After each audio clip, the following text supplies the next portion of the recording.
Mic check, interview level. Mic check, test 1, 2. Mic check, test 1, 2. Interview level, check 1, 2, 3. Mic check, test. Interview level, check 1, 2. Mic check, test 1, 2. Mic check, test. Mic check, test 1, 2.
I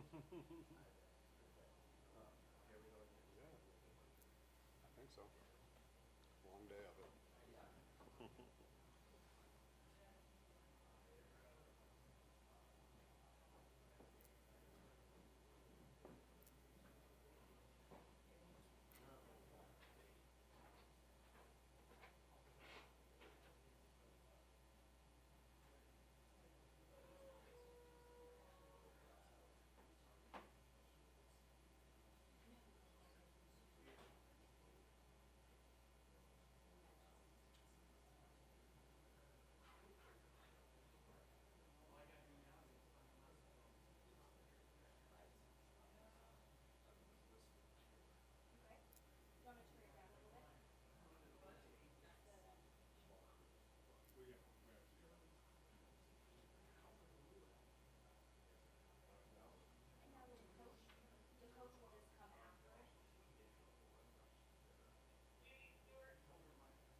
Okay, we are ready to begin with the student athletes from Iona. We ask if you're in this area, please mute your cell phones at this time. Brian Byers is the SID for Iona if you need some assistance. We have student athletes Isaiah Williams, AJ English, Aaron Roundtree. We'll now take questions for our student athletes. If you raise your hand, we'll bring a mic to you and get questions from you. Questions? Let's go up here up front. We also ask you state your name and affiliation. Josh Thompson, the Journal News. Aaron, you guys are going against a really good offensive team tomorrow. You've played much better defense the last 10 or 12 games. So what do you do to kind of defend Iowa State? I think the biggest thing, they have really balanced scoring. They're a really good team, but I think we just have to stick to our defensive principles and let that take care of itself. We can't really change our defensive game plan to match them. We just have to do what we do and play Iona basketball. Right here. Zach Braziller, New York Post. Isaiah, what's it like to play with AJ? You guys have been together a while. He's had one of the greatest careers in Iona history. Just what's it kind of been like to be with him? He's a really good teammate. He looked to get his teammates going first before he get going. And sometimes, me personally, I don't like that. I'd rather see him get going first, so then the whole team would just get followed by him. He's a real good teammate, and I just like playing beside him.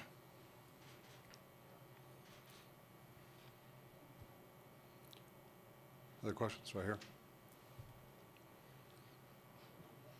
Lindsay Jones from USA Today. AJ, what do you expect Iowa State to do specifically in guarding you tomorrow?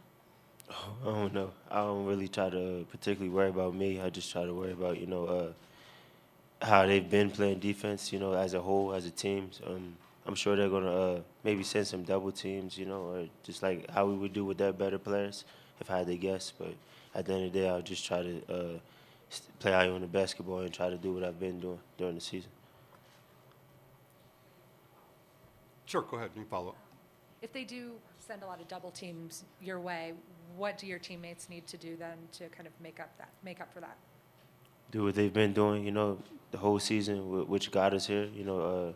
We have a lot of versatility too, and a lot of guys that make shots, and that's what we do at Iona. So I mean, just play Iona basketball. That's what they need to do, and we need to do.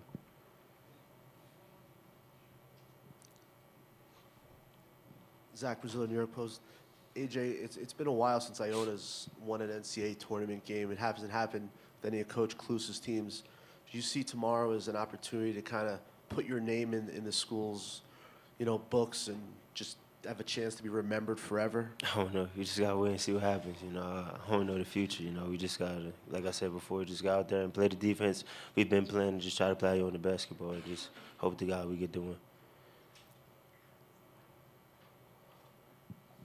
See a lot of times in March Madness, and I'm sure y'all watched it, that teams get hot shooting the three-pointer, and that's something you guys have had a lot of success with. Is that something y'all implement and really look forward to being y'all calling card for anybody?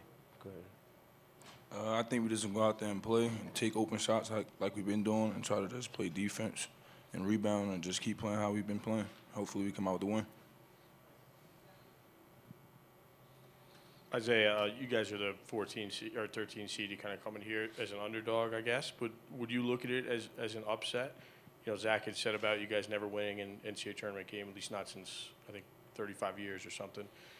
Do you consider yourselves an underdog, and how does that change your mindset going into the game tomorrow? I do feel as though we're the underdog, but I don't think it's going to change our mindset. We're just going to go out there and play hard against whoever we're going to be matched up with. So we're just going to have that same mindset, play hard, play defense, and hopefully we come out to win. Let's go back here first. Go ahead. Myron Metcalf, ESPN. For AJ, you talked about, you're going to play Iona basketball. For people who haven't had a chance to watch you guys play much this season, what is Iona basketball? Just a up and down pace of game.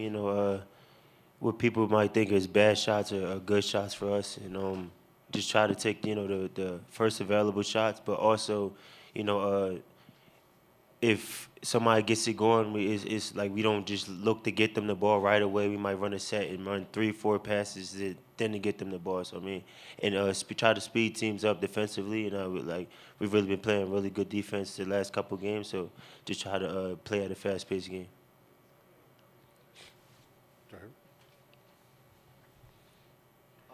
Zach Brazil, New York Post. For Aaron, like Josh said, Iona, you guys haven't won an NCAA tournament game in 35 years. You come in here as the underdog. Do you feel like the underdog? What's the belief you guys have that you can win tomorrow? I think me or my teammates or our coaches, we haven't really thought about the seed. It's just another game. Like I said earlier, they're a really good team, but we think we're a really good team. So we're just going to go in there and play as hard as we can and hope to come out with a win. It's not whether we're an underdog or whether we're the lower seed on people's brackets or we didn't get chose. We're just going out there to play.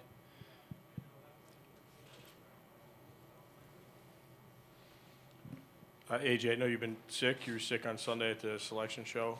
How do you feel? And will the altitude affect that at all? I'm fine. I'm just ready to play basketball. I'm fine. How about the altitude? Do you think that it'll be harder for you to play in the altitude because you've been sick? I don't know. I just gotta wait and see what happens. You know what I mean? Of course, altitude should affect everybody. You know, I'm fine. I don't feel sick anymore. Go ahead. AJ, what's it like for you? This is your last year to be on this stage. You know, you've done a lot of great things at Iona, but to finally get to this point, your senior year, and to be on this stage with this opportunity, what's it like for you? I mean, it's great. You know, I'm thankful. You know, I thank God we were able to play. You know, and I mean, it's not just it. There's seniors right next to me too. And Muhammad is not up here as seniors, and you never know what could happen. You know, this might be the last chance Iona, gets to play in a tournament. So I mean, just try to go out there and just give it 110%. That's just my mindset. You know, defensively, offensively, try to do whatever my team needs me to do, and just try to play Iona basketball and just continue to try to keep winning games. Anything else for our student athletes? Okay, we'll dismiss them at this time. Thank you, Matt. Thank you. Thank you.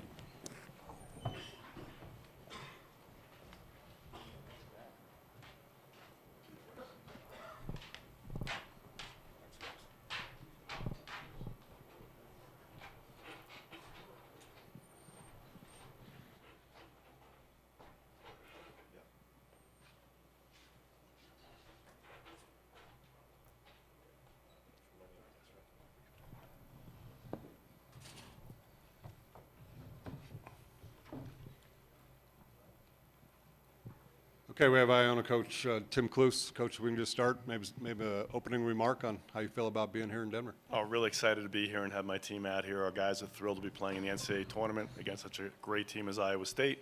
We're really looking forward to the challenge. Our guys work really, really hard to win the league championship, and to have this opportunity, I'm really happy for them and all the Iona faithful. Okay, questions for the coach? Let's go right here. Zach Brazil, New York Post. Tim, for people who aren't familiar with AJ, what are they going to see tomorrow? Well, I hope they're going to see AJ at his best, obviously. You're going to see a player who is very unselfish, who competes as well as anybody out there. He can shoot the ball, handle the ball, pass the ball, rebound the ball, defending much better this year. He's just an all-around player, and he's the leader of our team. Hi, I'm Lindsay Jones from USA Today. Isaiah was just saying that sometimes AJ will look to get his teammates involved first, and sometimes he admitted that bothered him. He wishes AJ would go. Is that something you ever have to bring up to him to? You know what? He's so good right now that you don't have to bring it up to him. He does it automatically. He looks for his teammates. He knows what schemes are of different teams defensively and studies it. So he knows where the guys are going to be open on the court and tries to get them involved and tries to get their confidence up right away. You've had some really good players at Iona. Where would you put AJ's career against some of those other guys? I've had some, like you said, very good players who are really talented. I have to put AJ in my book as the best player I've coached there because of the fact that I think he's got ice in his blood late in the game, and he makes more game-winning shots and plays and leads teams late in game better than anyone we've had. Coach Chris Williams from CycloneFanatic.com and KXNO Radio. Just curious your thoughts after looking at tape on George Niang. Have you seen a player or anything like that? I love him. I think he's just a tremendous player. To me, he's a throwback Going to say a little Larry Bird-like, maybe not quite as athletic, but does all those things. He passes the heck out of the ball, handles the ball, shoots the ball, posts you up, and he just lets the game come to him. Whatever's available, he takes. He doesn't really force the issue at all. He plays at a great pace and under control the whole time, and I think he's the X factor in the game. Obviously, he makes your whole team go. You surround him with really great players as well, and I think he's just tremendous and should hopefully be playing the NBA very shortly. I wish he was there already. Let's go right here. Josh Thompson from the Journal News. Tim, we talked about AJ. He'd never played in an NCAA tournament game, and I know you said that he was a big part of your team when he was a freshman. But he's been such a key part of the team, and you guys have been so good for 4 years. How do you feel about the fact that he's getting an opportunity to play in this kind of setting? I think it's tremendous. I'm so happy for him because of the work he's put in. He's been so dedicated since that freshman year to get us back to the NCAA tournament so he could taste it, but not just him, that his teammates could taste being a part of it. And I don't know anyone who's been more driven than him to get this opportunity. And as a coach, when you get happy for something like that happens, you're really happy for your players at this time because this is the one time in their life they're going to get to experience this, and it's just one of the best feelings ever to be part of this tournament. Let's go back here first, and then we'll come to you. Coach John Fabian with the Branding Iron. Is there any concern that with this altitude, your up and down offense could exhaust your players in the process? Well, there's always concern when you put two teams that run in this altitude, so it's going to be interesting how the game does play out that way. We played out in Denver in 2011, and it did have an effect on the game, especially in the first half. I thought the second half, our team got their legs better than they did early on. And hopefully being here, yesterday, last night, today, getting a workout in, and that we'll be better by tomorrow and a little bit more accustomed to it. Right here. Cameron Wolf, Denver Post. Coach, AJ just said earlier that he was describing your team, and he said sometimes the bad shots you take are good shots for them. How's that for you as a coach, to kind of see that? I have a little different coaching philosophy. If you can make the shot, take the shot. And if you don't take the shot, I want you on my bench. So it's not about you making it or missing it as much as taking the right one and making the right play. If you're guarded, share the ball. If you're not guarded, shoot the ball. And we kind of earn the right to shoot with what we do in practice, and we have shooting tests and different things like that for our team. So our guys kind of know where they're allowed to take them from. Certain guys have the green light once they step over half court. Other guys have the green light 15 feet and in. And, again, they've earned it. So if they want to expand that role, they have to expand their own game, and it gets them in the gym more to work on their game. And I'm good with our guys putting up the shots they put up because most of the time they're very good looks. Back there. Matt Stevens, Fort Collins, Colorado. Coach, what does this team have? What have they shown you that shows they can win a game in the NCAA tournament versus teams you've had in the past? Is it experience and altitude? Is it AJ? I think AJ's leadership definitely has helped, and I think the guys are probably one of the more cohesive units. I think my first year in, we had a unit like this as well. Didn't play as well defensively as our guys have played over the last 13 games. But this team has really gone through a lot as a team, and they found a way to just continue to compete and play hard every possession of every game. We know we're going against a top 20 team in the country and a loaded team and a great offensive team, but we're up for the challenge, and we're looking forward to it.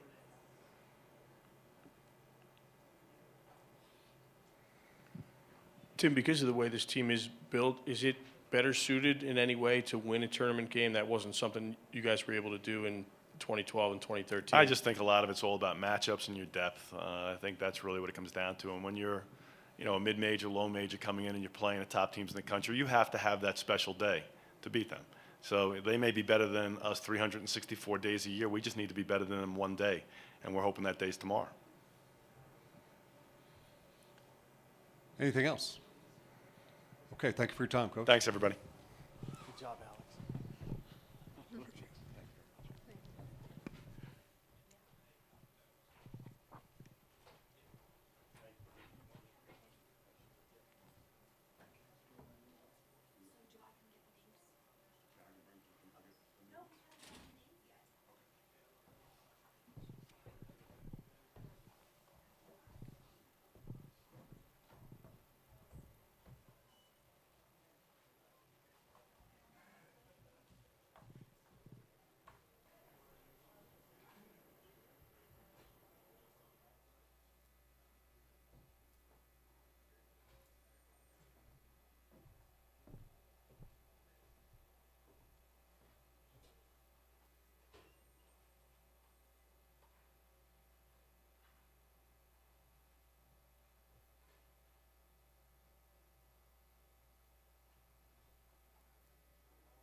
Okay, we're ready to begin with the student athletes from Arkansas Little Rock. Once again, please mute your cell phones if you're in this area. When asking a question, please talk directly into the mic and direct your question to a specific player if you would. We'd also appreciate you giving us your name and affiliation. We have student athletes Roger Woods, Josh Hagans. We'll now take questions for our student athletes.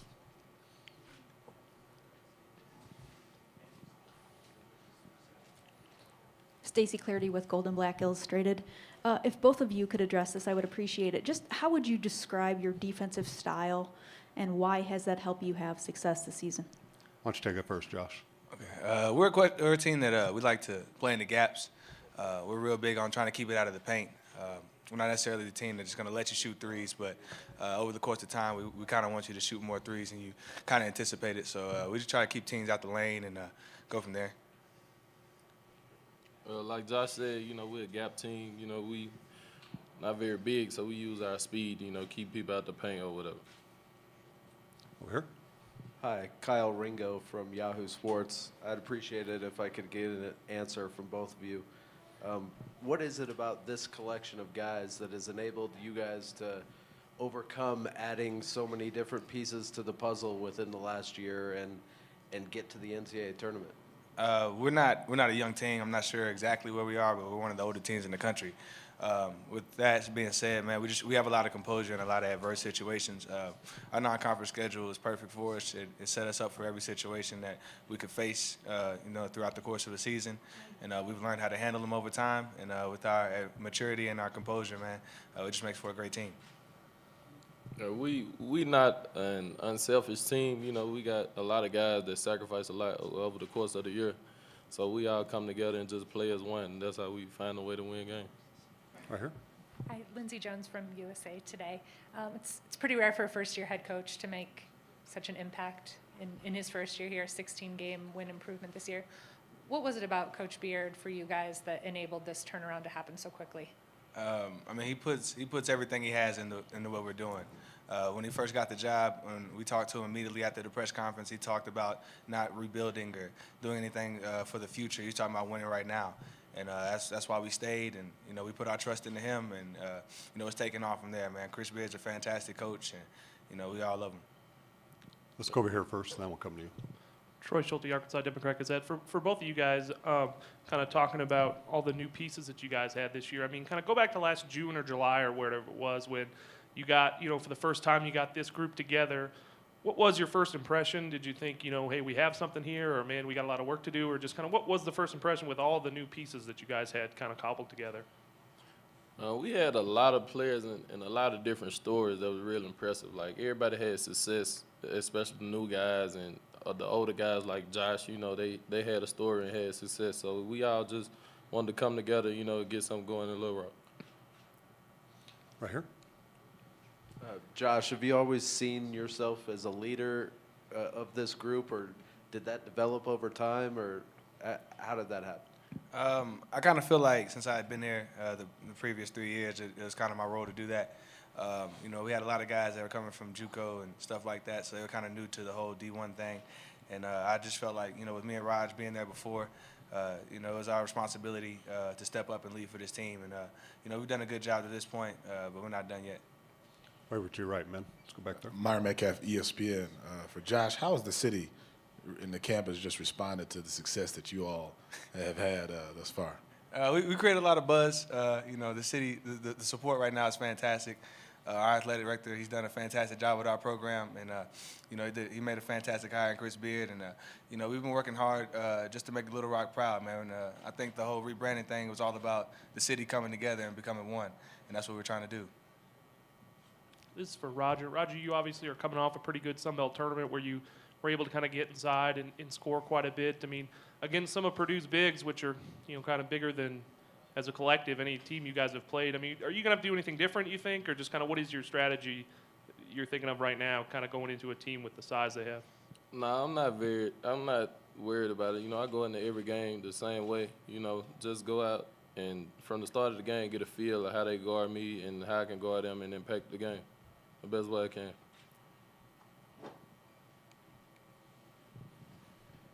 Go ahead.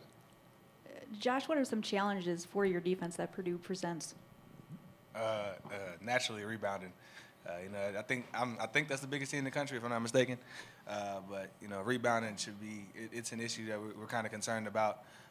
You know, they score a lot off post points, and you know, we got to find ways to just kind of keep them out the paint. So that's why we're kind of working on this whole week. Myron Metcalf, ESPN again for both Roger and Josh. What is your pregame hype song? Is there a song that you listen to before the game? So for both of you, what is it? It might be quote unquote "Baby Daddy Broke" by Chief Keef and Gucci Mane. Yeah, it's that one, and then you know, we got that runoff on the plug twice, so we love that. Same two every time.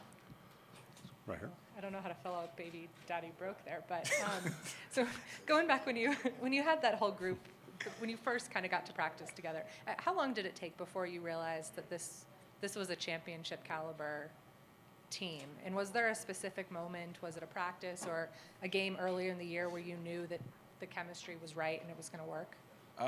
For us, I think we kind of realized it right around when we played DePaul.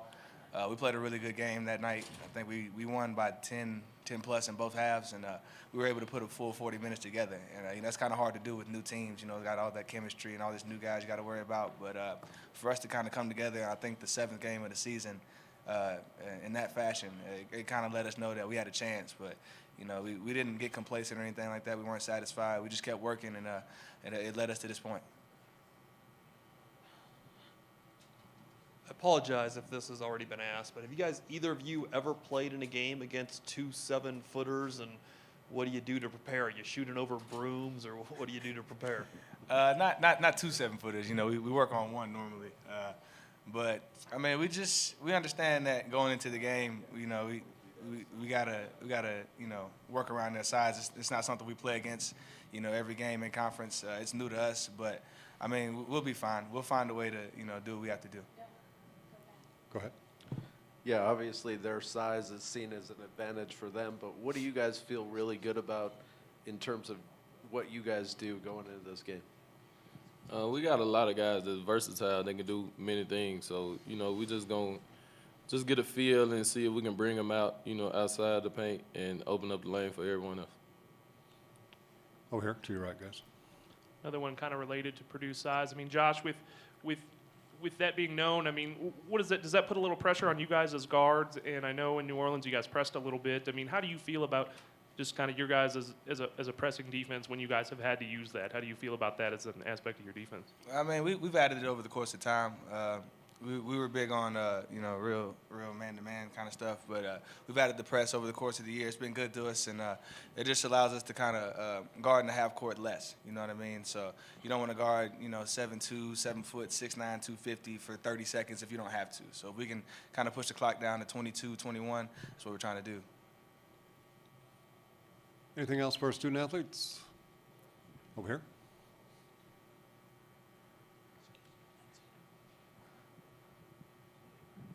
I know some of you guys were a little bit concerned about the altitude before you came out here. Yesterday you got to practice in. How did you guys feel just kind of getting out here and kind of feeling kind of the effects of that and trying to get used to it and whatnot?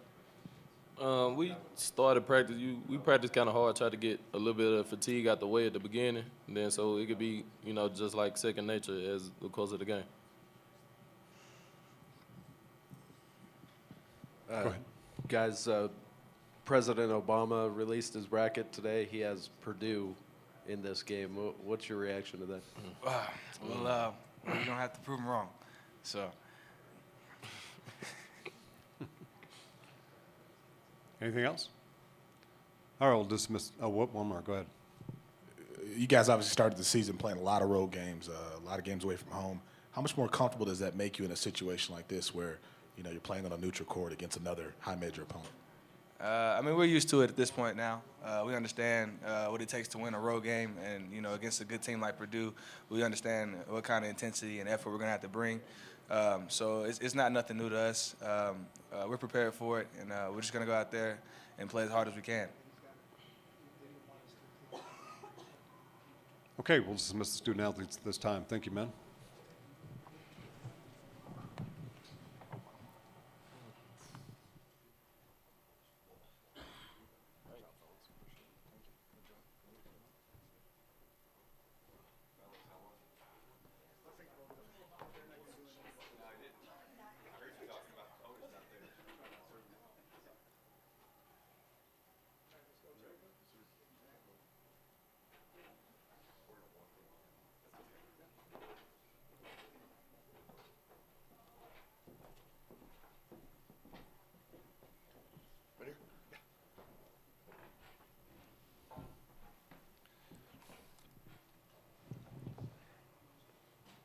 We have the coach for Little Rock, Chris Beard. Coach, we'll just start some comments from you on being here in Denver and your matchup. Well, this is really cool. You know, I've had some friends that have made it to the same situation and kind of give them a hard time that they got up on the podium, they acted like all serious and stuff. So I've dreamed my whole life of being in a situation like this, and I'm really thankful and appreciative of our players, the ones that got us here, and those two guys that were talking to you guys earlier, Roger and Josh, are a big part of what we're doing. So, but this is a great experience, and just been encouraging the players to enjoy every step of the way, and an opportunity to play against a very good, well-coached Purdue team tomorrow. Thank you. Questions? Right here. Hey, Coach, Eddie Pels from AP. I guess first, just being a little nosy, wanted to see what happened to your hand. But the more important thing, I'm sure there's a million things you gleaned from Coach Knight over the years. Were there one or two that were most important in trying to build your team in a year? Yeah. Well, the two questions are kind of connected. Last Sunday in our championship game in the Sun Belt Conference, we were playing against a very well-coached team, Monroe, we had a lot of respect for, and we were not playing our best half. We were down 5 at half, and I made a bad decision in the locker room, just trying to get the guys a little fired up. We talk a lot about boxing in our program. We're a good defensive team. We believe in boxing kind of footwork, but unfortunately I didn't get the message with the handwork, so a dry erase board took a bad shot. So there was a chair there, and I thought briefly about maybe using the chair, but Coach Knight told me to never do that, never use a chair in those situations. So, but no, I learned a lot from Coach. I'm proud to be associated with him, and proud to be taking a team to the NCAA tournament that I believe plays the right way. And hopefully Coach will enjoy watching us play Purdue tomorrow afternoon. Over there, Coach. Myron Metcalf, ESPN. Just to follow up that first, is it broken then, or what's the condition of the hand? Yeah, we also in our program, we have some core values, and one of them we tell kids from the first time we recruit them all the way to graduation stage. We take a lot of pride in being truth tellers. Even when things aren't pretty, we'll tell the truth. You know, a kid misses a class. Roger, did you go to class today? No, I didn't, Coach. You know, I don't like that, but I respect the fact that he tells the truth. So, yes, the hand is broken, but we got the best team doctor in college basketball, Dr. V, back in Little Rock, and he's assured me that it'll be okay in about 6 weeks. And then next question, what's your biggest concern about tomorrow's game? And what's the thing you're really emphasizing to your team that you all must execute to get the win? Well, you're always concerned going to any game. We certainly have a lot of respect for the competition. I hope that we're able to play Little Rock basketball. I think that we've prepared our players for this stage by playing the most competitive, toughest non-conference schedule in the country, in my opinion, this year. We won 27 games in the regular season. We're now at 29 games, I think second the most in college basketball. So I think we're ready for this stage, but it would be a concern that our guys relax and do the things that got us here. And then obviously with Purdue, there's all sorts of concerns. I mean, I haven't slept in 2 days. They're the biggest team in college basketball. Their size will present challenges, but, you know, my whole life's been a challenge. And our players, we all got stories. You know, we don't have a lot of polished McDonald's All-Americans or guys that have taken easy street. We got guys that have had to work and earn everything, including a trip to this tournament. You know, a lot of talk about where we're going to be in or where we're not. So we just said, you know, let's don't worry about that. Let's just go win the conference tournament. And that's what we did. And so I think tomorrow will have to be the same. We'll have to play with an edge, and we'll have to do all the things that help get us here. Right there. Chris, a lot's been made about their size, which is fair, but what are your impression of their guards and just kind of how your guards kind of match up with them? Well, I think, you know, first of all, with their size, it's legit. I talked to a couple coaching friends, you know, getting some information about Purdue like all of us coaches do, make calls, and the comment that just kept coming up and up and up is how big they are in person. They're like, Chris, you think they're big on film? Wait till you see them on tape. And so another good friend of mine said, you know, our favorite show is, you know, the TNT deal with the NBA. And one of my friends said, man, it's going to be like, you know, Kenny trying to guard Charles. And so after I watched a couple games, I texted my friend back, and I was like, man, I disagree. This is going to be like Ernie trying to guard Shaq. And so got a good laugh of that with my friend. But, no, they are a big team, but we've played big teams like this before. We scheduled games like San Diego State and Texas Tech on purpose in our non-conference, preparing ourselves to when we do make the NCAA tournament, you know, we have some experience to draw back on. Let's go right here. Coach Kyle Ringo from Yahoo Sports. Is there something about your approach, the way you do things, or maybe this group of guy, or maybe both, that allowed you to put so many new pieces together and succeed so quickly? Yeah, I think so. Our thing is we have a day-to-day process that we take a lot of pride in. You know, as a coach, I've never had a 2, 3, 4-year plan. I've never even had a 1-year plan. I just have a daily plan. Try to get up and do the best I can as a coach every day. And we set up a day-to-day process for our players to do the same. It involves diet and exercise and individual work and practice and academics and sleep and among many other things. And we really stay focused on trying to do our best each day. And I think that daily process, you know, contributed to us having early success this year with our non-conference and then being able to sustain it all the way through the conference championship. But our players are the ones that deserve credit. They're the ones that have embraced our process and have really executed it almost perfectly this year. And so they're the reason we're here today, and I'm having a cool experience like this is because of those guys in the locker room right now that played for Little Rock this season. Let's go right there. Chris, Lindsey Jones from USA Today, kind of a follow-up on the previous question. But what was your philosophy on adding new players, and were you concerned at all about chemistry when you did have some, you know, returning senior guys? And I guess what was the process of getting the right guys that could fit in immediately? Well, this is something that we've been able to do over the years, you know, at different levels and with different jobs, is to bring teams together quickly. And there's some key things that we believe in. You know, we're all in a talent business. You got to recruit talented players that can win your conference and that can win games in this tournament. We certainly have that. That's why we're sitting here with a really good record and a good team. But equally important to talent is character. And every guy on our roster has some character. They've got a story, they've got some backbone, and they're guys that want to play for each other. Also, I've always thought about, you know, relationships. Good players want to be coached. Good players want to trust their coach. And successful coaches want players they can trust. One of the biggest factors in trust is time. And so the big challenge when you try to do something quickly in year one is you don't have as much time as the competition. So we just try to spend a lot of time with our players off the floor developing relationships. So when practice started for us October 1st, we were already a close-knit team because of all the things we had done off the court in the spring, summer, and fall. Right there. Coach Stacy Clarity with Gold and Black Illustrated. You had mentioned Little Rock basketball. What is that? What is your offensive and defensive styles? Well, Little Rock basketball, number one, is unselfishness at the core.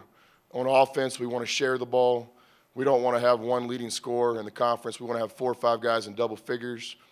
We don't want to be featured by one player. We want to be featured by a team. So we really believe in unselfishness. On the defensive end, it's the same idea. All of us guard the ball. All of us block out. All of us defend at a high level. And so really we take a lot of pride in team basketball. Let's go right here first, and then we'll come over there. Coach Lindsey asked your players this, but I'm curious what you think. Was there a moment, when was the moment where you felt like this team has a chance to be special and get here? Well, certainly with us, it started in the recruiting process, and it started with the coaching staff that we were able to hire. So that gave me a lot of confidence before we ever hit the floor because I knew we had players and I knew we had a great staff. But with our team, if you had to pick a signature win, which I really don't know what that means, but I understand the idea. I think it would be our 3rd game of the year, our first road game. We won at San Diego State. a place where Coach Fisher's teams never get beat, a place where the good people in the media like yourself gave us no chance. But our guys kind of bonded together, and it was a big game for us, and it was a big opportunity. And so we beat San Diego State that third day, and I think with that came more confidence. You know, we have a process we believe in, but until you have some early success, until you validate it, you know, you never know if your guys are really bought in. But I vividly remember that San Diego State locker room with the look in our guys' eyes that, man, this process works. And so, you know, on that celebration, I didn't have to, you know, punch a chalkboard, so it was an even better deal on that one. Cameron Wolf, Denver Post. Coach, just looking, you talk about Purdue's size and how big they are, but NCAA tournament, a lot of times it's about the guards and their guard play. Do you have a belief that you can out-guard them in a sense and kind of neutralize that size advantage? I hope so. You know, that's the plan. Purdue's got an identity that's the big guys, but I'll say this, their guard play is very good too. You know, in my opinion, there's some pros in that backcourt, and their big guys get a lot of credit, which they deserve, but sometimes that kind of slights the guards. But we have full respect for every player on their team. We do not see them as a one-dimensional team. We know we're going to have to guard all over the floor for 40 minutes to have a chance to compete. Over there, Coach. Myron Metcalf, ESPN. Two questions. First one is, you know, you were kind of overlooked at the start of the year, but once you got the big wins, people started paying attention. How has your team handled going from the underdog to a team that maybe people expect a little more from now that you've had a couple of big wins? Yeah, it's just who we are. I mean, me personally, I've been overlooked my whole life. You know, I wake up every day with an edge. You know, guys like me get one chance. I wasn't a great player. I don't have a famous grandfather. You know, I get up every day and I do the best I can coaching. I surround myself with winners. And so every day I feel like I'm an underdog. And our players are the same thing. Every guy on our team has a story. And we all have a little bit of an edge, and it's why I think we've been successful. We don't think we're better than anybody else. We respect everybody, but we certainly don't think anybody's better than us. And so the whole idea of underdog, I know it's good in the tournament. I understand the seeding and stuff like that, but I mean, we came down here to win a basketball game against a good Purdue team, and that's our objective. Another quick follow-up. What's your status for the game with the hand? Are you questionable? No. I'll be there. If I had one leg and one eye, I would make it. I've worked my whole life to coach in a game like this. And, again, I'm just so appreciative and thankful for our players. They're the ones that got us here. And I intend to really enjoy every moment and give our guys every chance we possibly have from a coaching standpoint to help them.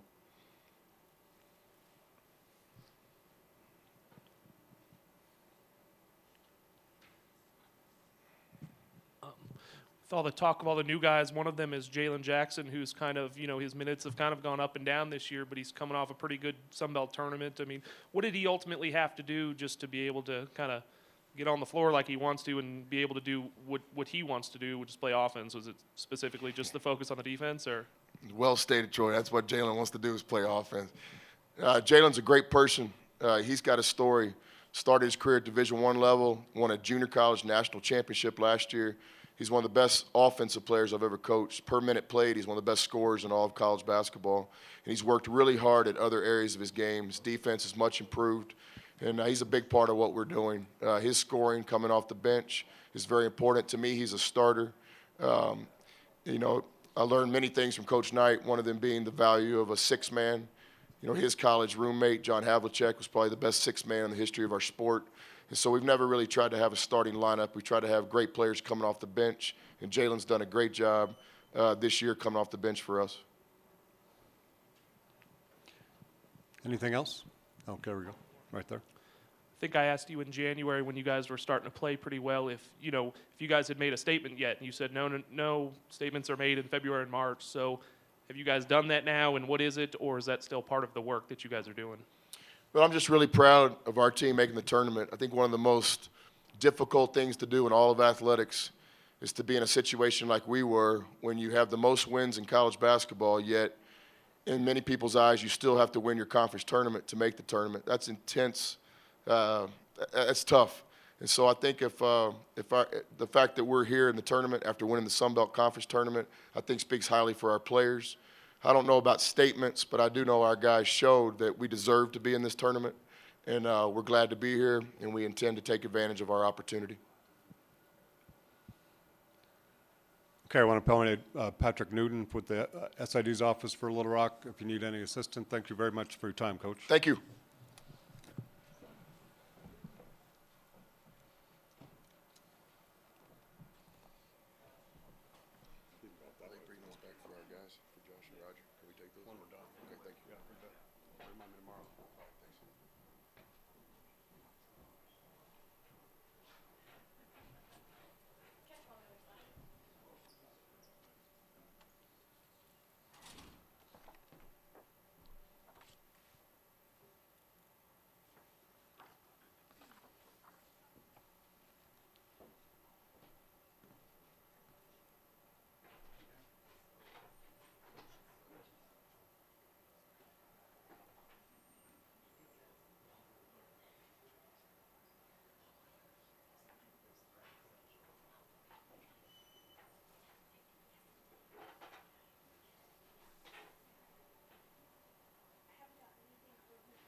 Okay, we're ready to begin with the student athletes from Iowa State. Once again, please mute your cell phones in this area.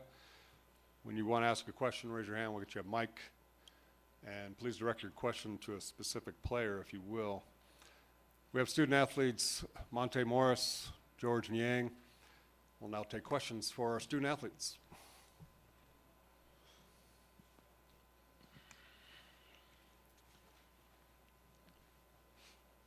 It's a good thing, right? We'll wait just a few minutes. Sometimes they come running in. Here's the ESPN guy. He always has some questions. Let's go right here in front, guys. Matt Stevens, Fort Collins, Colorado. Monte, what about AJ English really stands out to you, and how are you guys going to have to defend him? His confidence that he plays with out there. You know, on film we see he take some tough shots, and he's capable of making tough shots. So I just think we, you know, as a unit, gonna have to slow him down and just make it tough on him all night.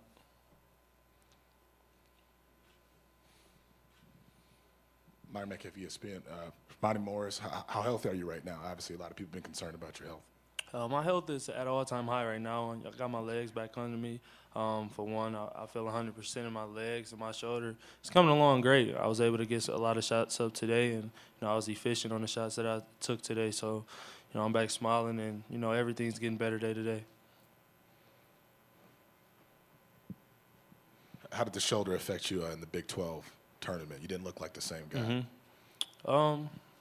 You know, it's more than just about me. You know, my teammates stuck with me and picked me up when they knew I was down. You know, I struggled there, playing through a lot of pain, but you know, I'm willing to do that and sacrifice, you know, for my teammates. Go ahead. Mark Kisler, Denver Post. For both you guys, the first weekend, most fans and a lot of fans in this arena are cheering for Cinderella. Why is the first game, why can that be tough for an accomplished team like your guys' team, and how do you relax and enjoy the moment? I think the biggest thing is you just got to have focus. You can't lack any focus in games like this. You know, we've had some time off since we played our last game, so there is times for lulls, but you really have to have 100% focus on what you're doing, their tendencies, and really just to overcome all that and really just come out with a win. And I think that's the biggest thing is you got to have 100% focus. You can't lack focus at any time in the game because Cinderella teams do happen. I mean, and we'd be the first to tell you that.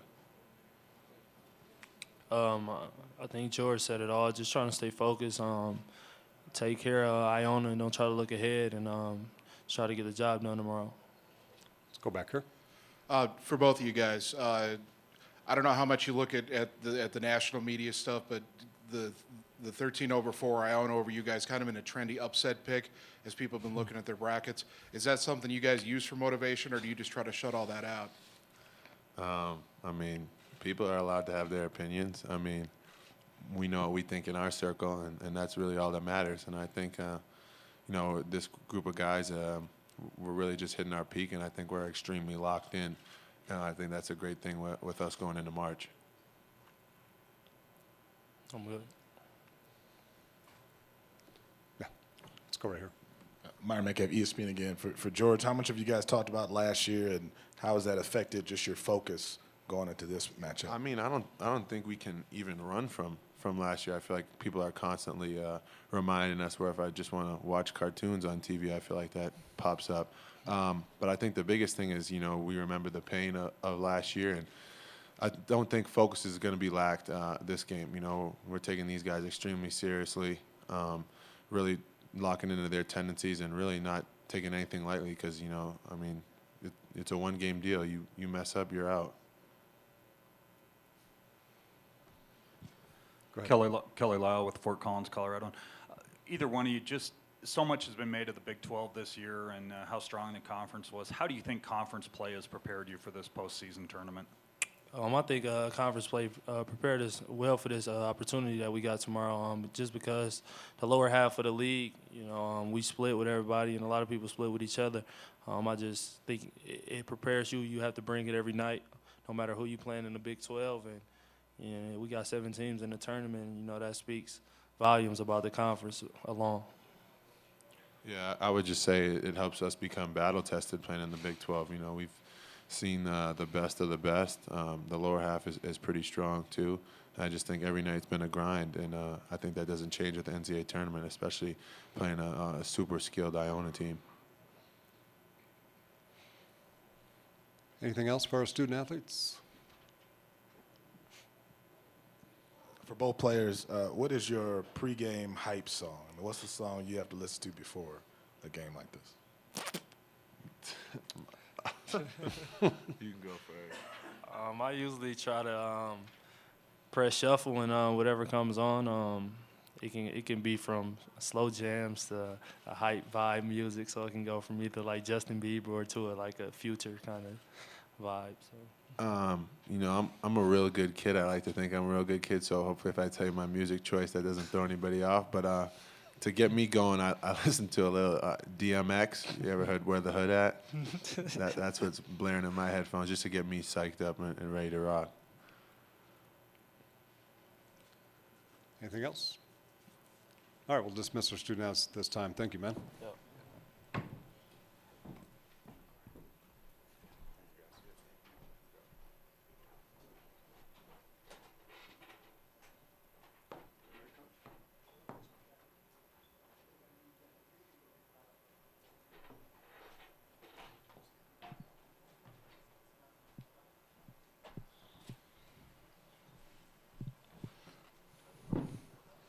We have Iowa State coach Steve Prohm. Coach, if we can just start with some remarks from you on being in Denver and your matchup.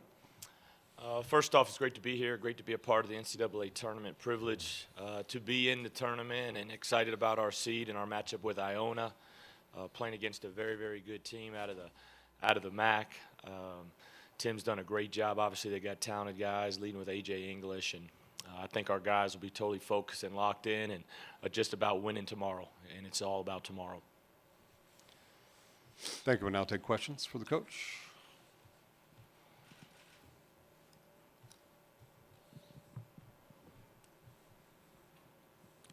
Just how has it been for you this year? You know, first year being in a place like Games. What's the overall season been like, and you know, how does it feel to get this team back to the tournament? The season's been great. Obviously, there's been some highs and lows. If I said replacing Fred Hoiberg was easy, I'd be lying. It's extremely difficult, but it's a challenge that I wanted. And then Iowa State is an amazing, amazing place.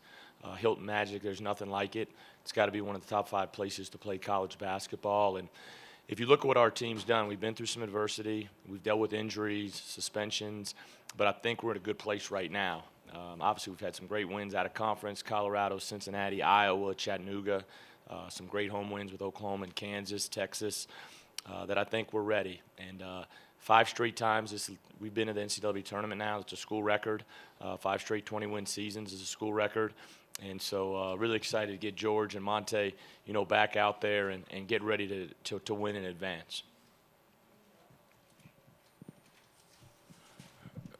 Me again. Monte says he's 100% ready to go. Is that accurate? Is he really 100% at this point? If he said he's 100%, that's great, because it's you know, with kids, it's a mindset. And so if his mindset that he's 100%, that's terrific, because when he plays well, we're really, really good, and we're really tough to beat. If you look at our wins, our big wins, he's played well and made big plays in all of them. Right there. Go ahead. Arnie Stapleton, Associated Press. Steve, can you talk about the challenge, the all-around challenge that A.J. English is? Well, first off, he's really good. I watched that game live, their championship game with Monmouth, and you know, Jay Billis was on the game talking about a possible future pro, and I followed them for a long time. You know, they've been really good for a long time, a really good mid-major. But AJ is he's great in transition. His range is terrific. I mean, 2-3 steps behind the 3, you have to get to him. You have to make him uncomfortable at all times, because if you're off him a step or 2, he's going to shoot it. Tim does a great job of giving those guys a lot of freedom and a lot of confidence to take and make big shots, tough shots, to where those guys don't have to think. And AJ's tremendous year. I think he's one of the few guys in the country, I think, 25-5, I think it is. You know, not only is he a great scorer, he's averaging almost 6 assists a game. And so we've got to do a terrific job. But he's not all they have. I mean, they have 4 legit double-figure scorers.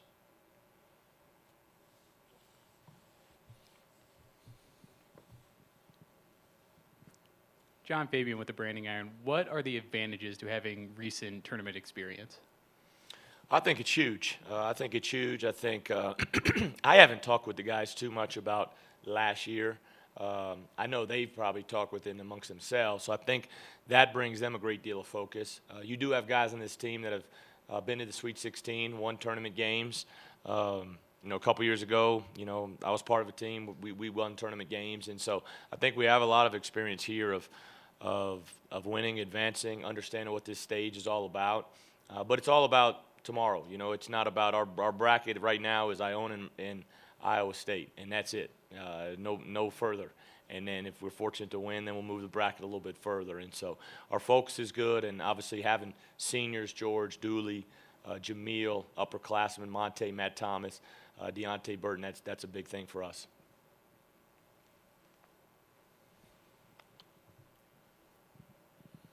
Myron Metcalf, ESPN. Coach, we hear about a lot of seniors being suspended, especially late in the year. That happened with Jamil. Where is he at now? What kind of progress has he made since you suspended him a few weeks ago? I think Jamil's been great. I think he's in a terrific place. I think our relationship is at a really good place.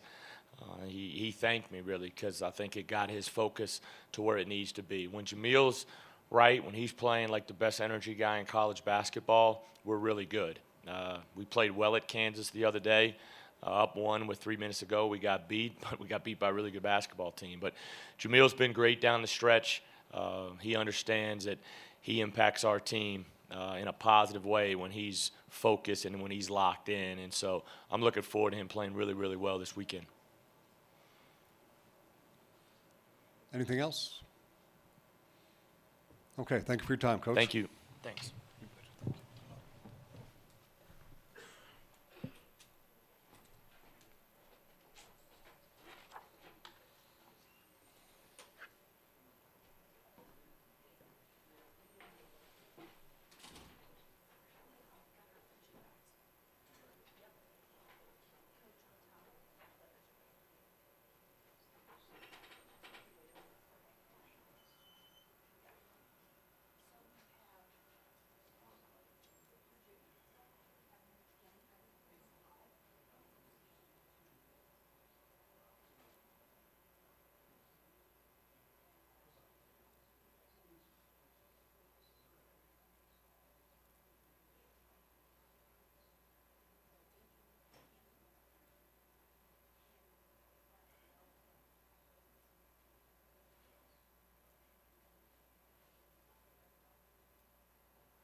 up first.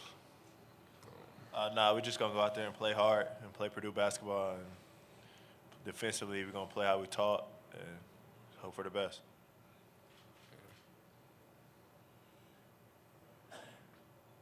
I'm Mike Kelly with the Associated Press. For AJ, how much did that tournament run in the Big Ten tournament, even though you guys fell in the final, how much did that help you guys get ready for this weekend? It helped us out a lot. You know, we noticed exactly what we can. We just kind of just figuring out exactly what we can do as a team. You know, just making sure we just really just come down, watch film, really, just get over our mistakes. Make sure we just work on everything. Just make sure we just keep pounding the inside, outside.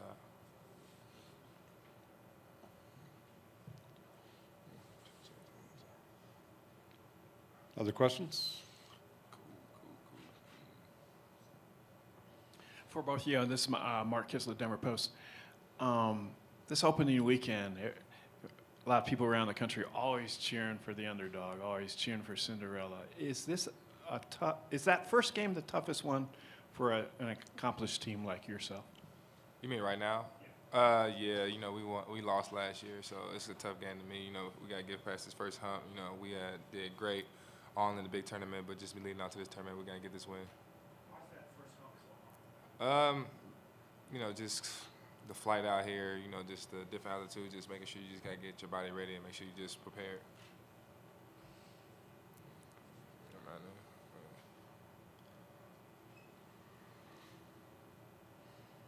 Kyle Goon, Salt Lake Tribune. AJ, I was kind of wondering what it's like for you in this location with DeMantis and Jakob Poeltl, two of the other solid big men in the country, finalists for Kareem Abdul-Jabbar Award with you. Do you pay attention to that? Have you noticed that yet? I heard I was in the running for it, but I haven't really paid attention to it at all. You know, I'm just worried about my season right now.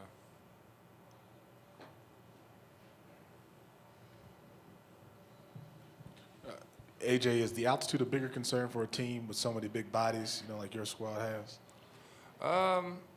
No, not right now. We've been working out, just making sure everybody's prepared, hydrating, and doing everything we can possibly to make sure the altitude is not a factor in our game. So I feel like we should be ready.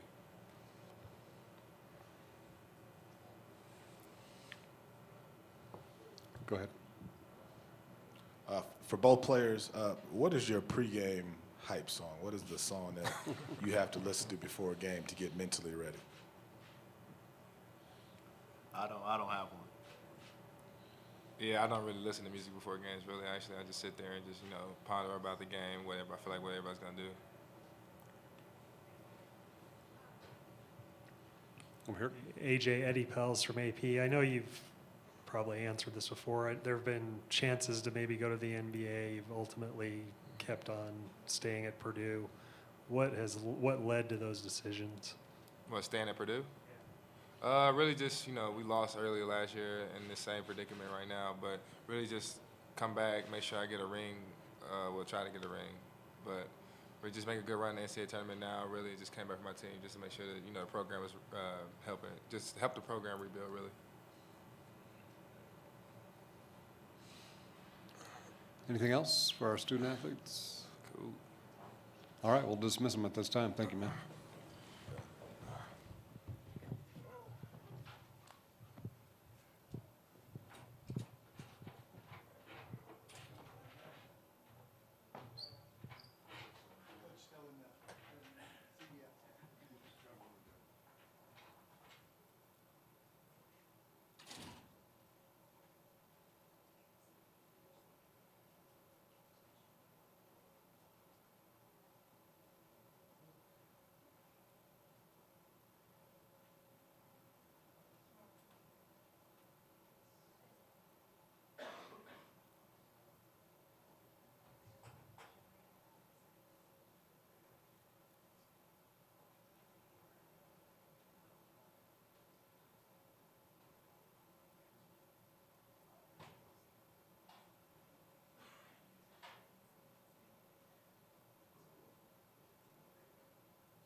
Okay, we're here with Matt Painter, the head coach at Purdue. Coach, if we can just start with some general comments on being here in Denver and your thoughts on your matchup. We're obviously excited to be in the NCAA tournament and to be in Denver. And we know we have a tough matchup here with Arkansas Little Rock and their ability to defend and their athleticism and their quickness and just their overall game. You know, a lot of times when you see a defensive team such as Little Rock, you know, now they're not quite as good on the other end, and these guys are.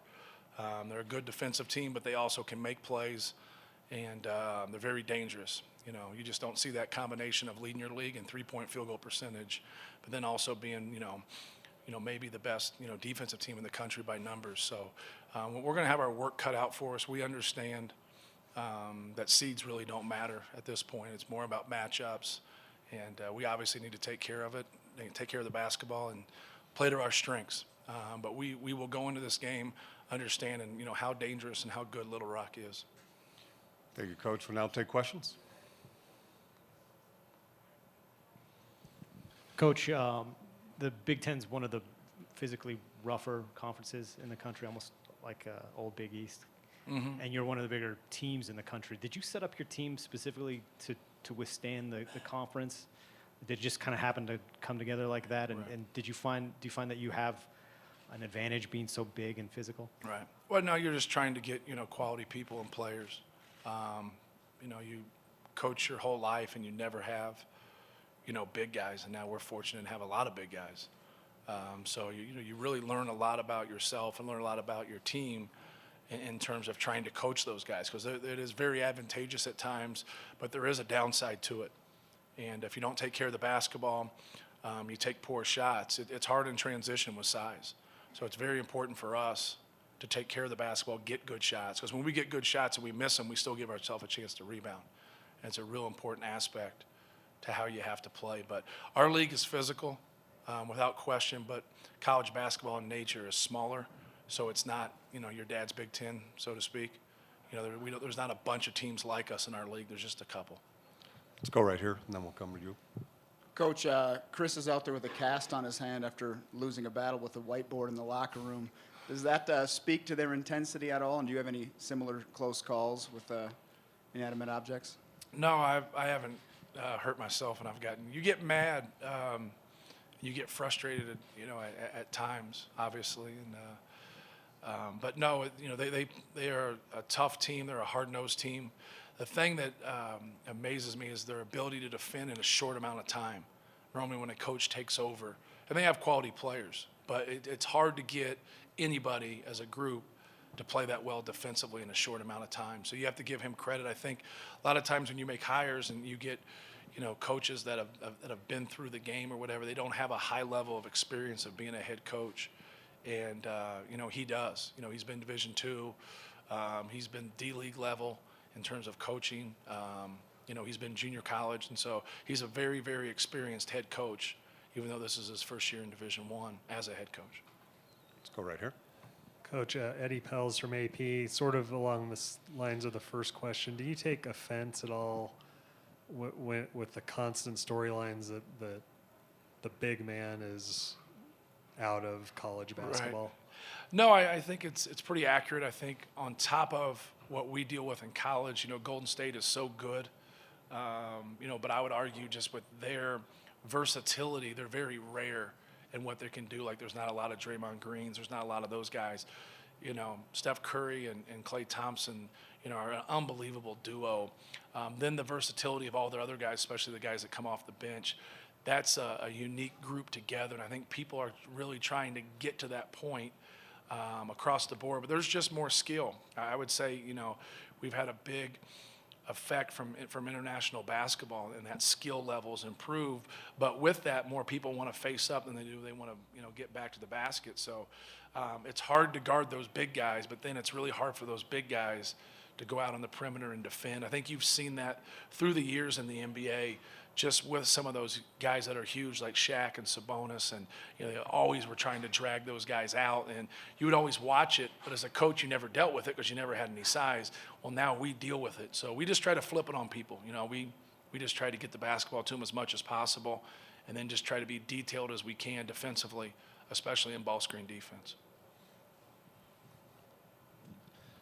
Troy Schulte, Arkansas Democrat Gazette. Matt, you made a comment on Sunday after the field was released that you thought that it looked like the whole Big Ten was knocked down a seed line. I mean, do you guys feel slighted at all with the 5 seed, and are you selling that to your guys, or is that a conversation here the last couple days? No, we don't talk to our guys about it. We talk to our guys about Little Rock. I do think they got knocked down. It didn't make a lot of sense to me because we have unbalanced leagues now. So we have some guys in our league that schedules within the conference is tougher than the others. So if you want to look individually at somebody who had a lesser schedule, it's not their fault anyways, but it does happen. But make sure you give the positive. I just didn't understand about Michigan State not being a 1 seed. That makes no sense to me. Indiana being a 5 seed, that makes no sense to me. They won our league by 2 games, and they had a couple losses that were bad, but there's a 1 seeds that have a couple losses that are bad.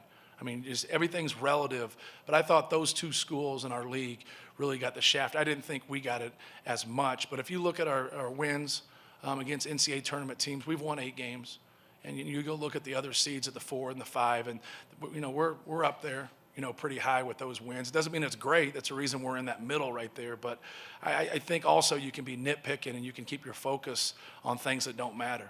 And even though I just answered your question, I don't think this stuff matters a whole lot.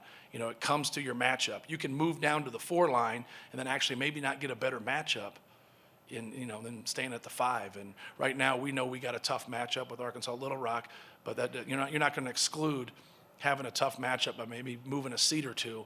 But when you've worked and won our league, or you've done what Michigan State's done, those 2 schools I felt like got slighted a little bit.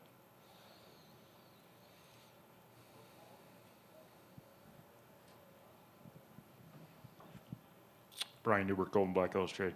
Matt, what do they do well defensively as it relates to what they'll need to do to, obviously try to take away your strengths or neutralize your strengths a little bit, whether it be the press, whether it be what they do in the half court to kind of protect the lane? Well, they're a very good half-court team. They'll extend and press a little bit and get after you. It just depends on what you can handle and what you can't handle.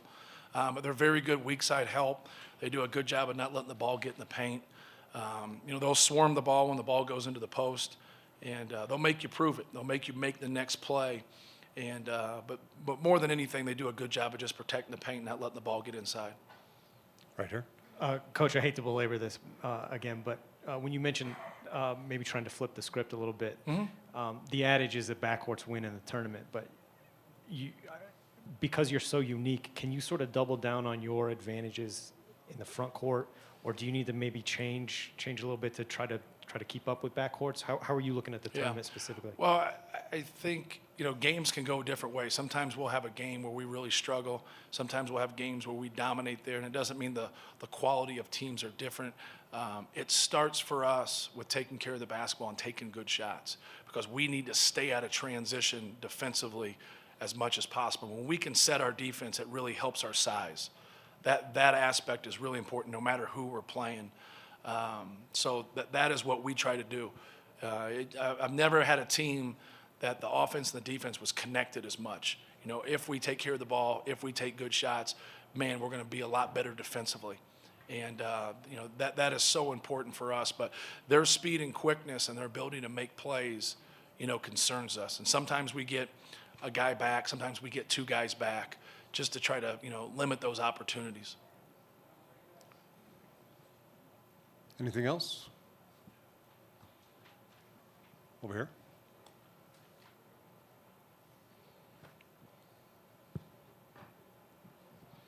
Matt, now that you are in March, what's your trust level with your guys now that the turnover issue is relatively out of their system? Yeah, well, I don't know if it's out of our system, even though we've had some good games here of late. I don't think it ever leaves you when you have an issue with something. I think you still got to keep talking about it, trying to figure things out, especially when you play teams that you're not as familiar with. I think you get some things figured out just because you're so familiar with the teams within your league.